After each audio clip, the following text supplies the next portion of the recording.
Olá, nós estamos falando dos aspectos constitucionais da desapropriação.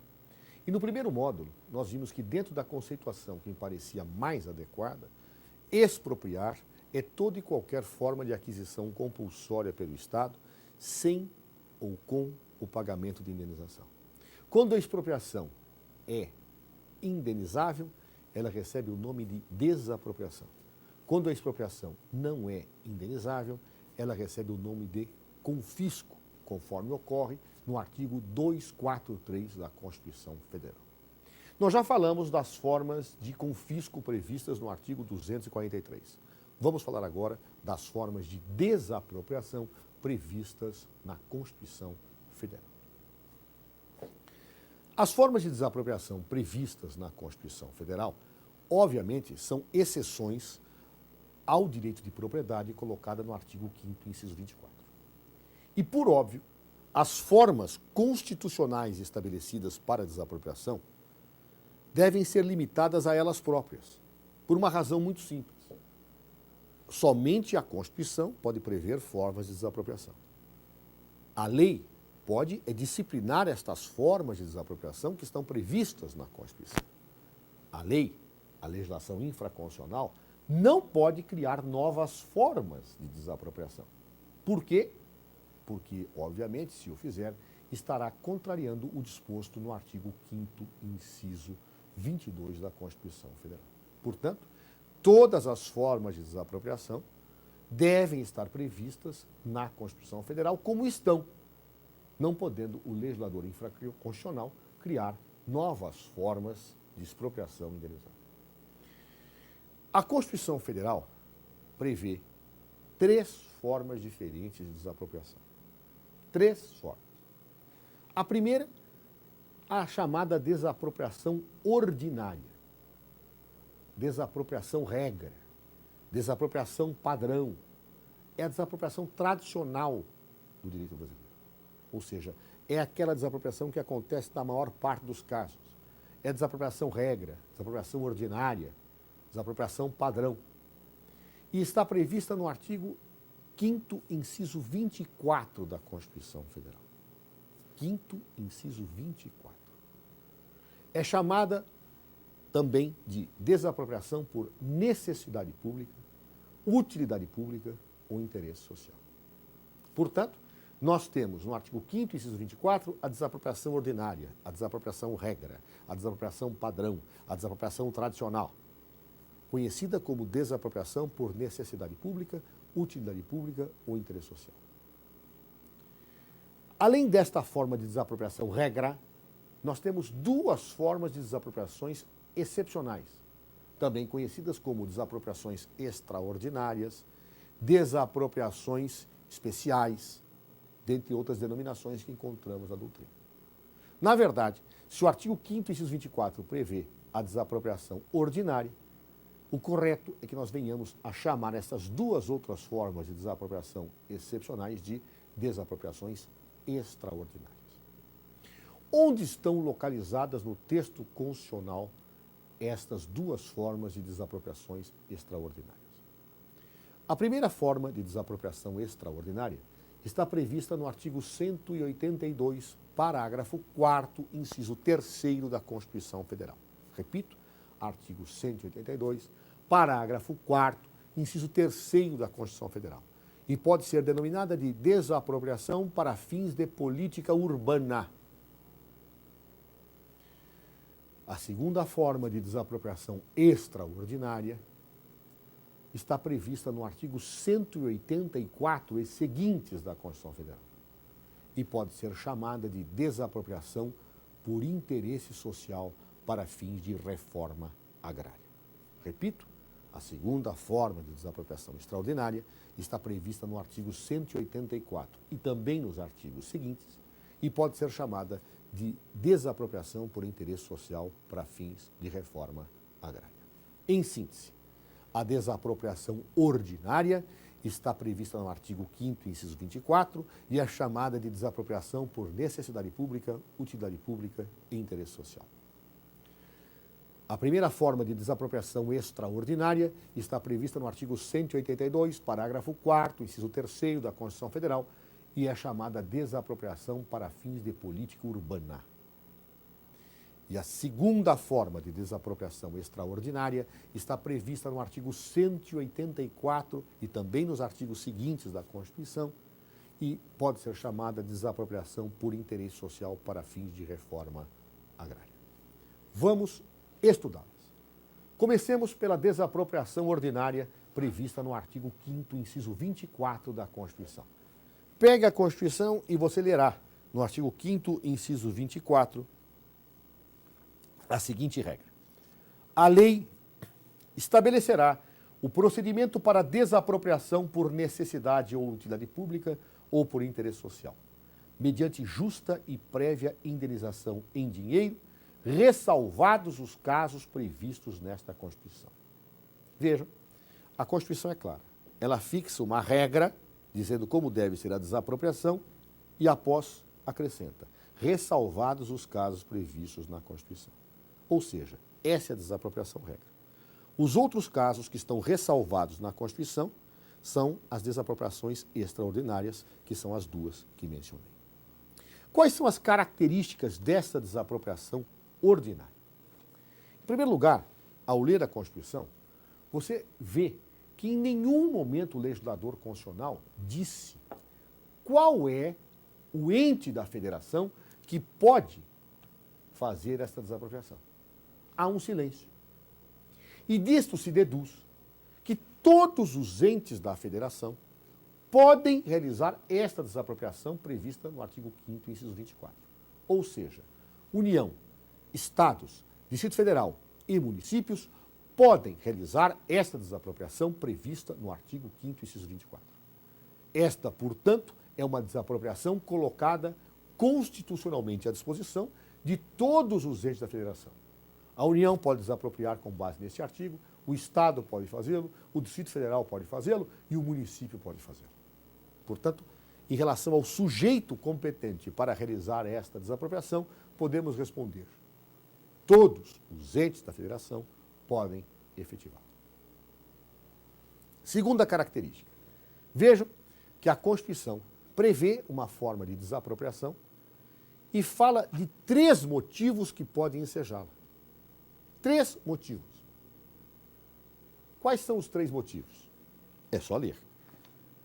A lei estabelecerá o procedimento de desapropriação por necessidade pública, utilidade pública e interesse social. Esses são os 3 motivos que podem ensejar a desapropriação. Casos de necessidade pública, casos de utilidade pública e casos de interesse social. O que é necessidade pública? São casos em que o Estado tem que intervir para evitar prejuízo ao interesse público. Por exemplo, eu tenho uma situação onde um morro está desbarrancando pelas fortes chuvas que assomam uma certa região e, naturalmente, ao desbarrancar, este morro, atingir uma estrada, paralisando o trânsito.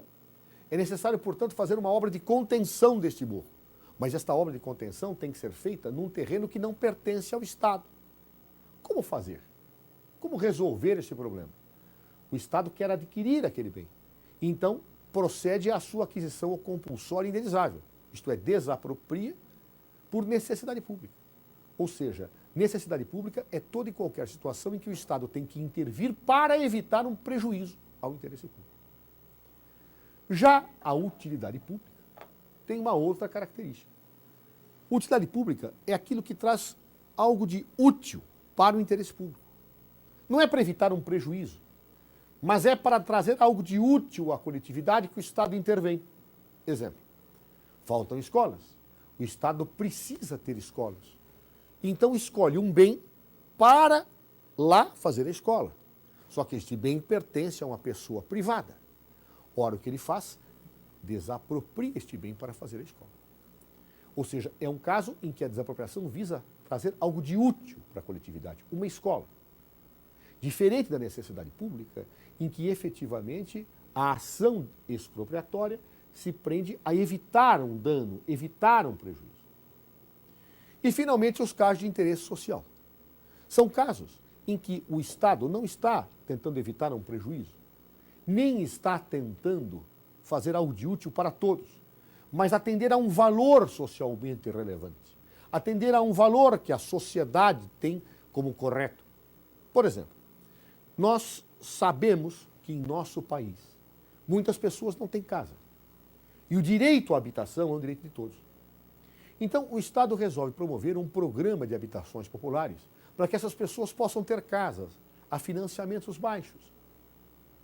Ora, é de interesse social, portanto, que o Estado adquira uma certa terra para lá fazer casas populares, para atender a este valor socialmente relevante. Então, o Estado, diante disso, desapropria uma certa terra justamente para fazer lá casas populares. Note, não é uma utilidade para todos no sentido estrito.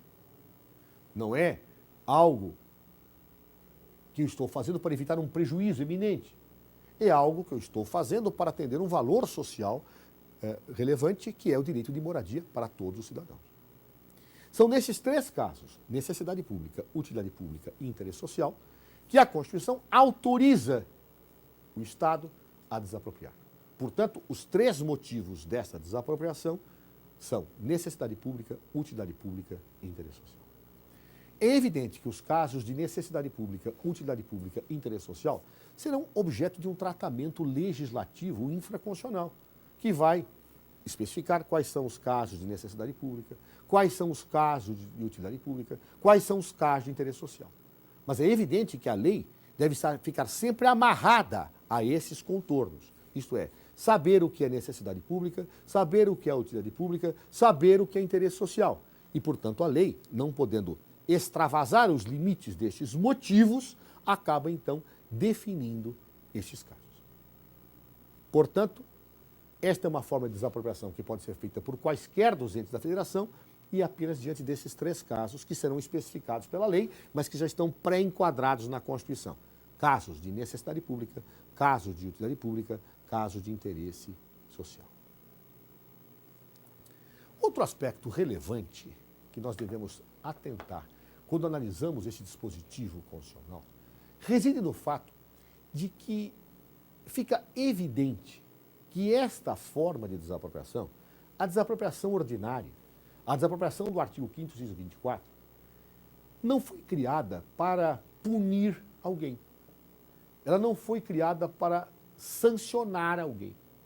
Ela foi criada para permitir que o Estado, em casos de necessidade pública, utilidade pública e interesse social, viesse a adquirir um bem para destiná-lo a um uso que atenda a esses motivos, para destiná-lo a um uso de interesse social.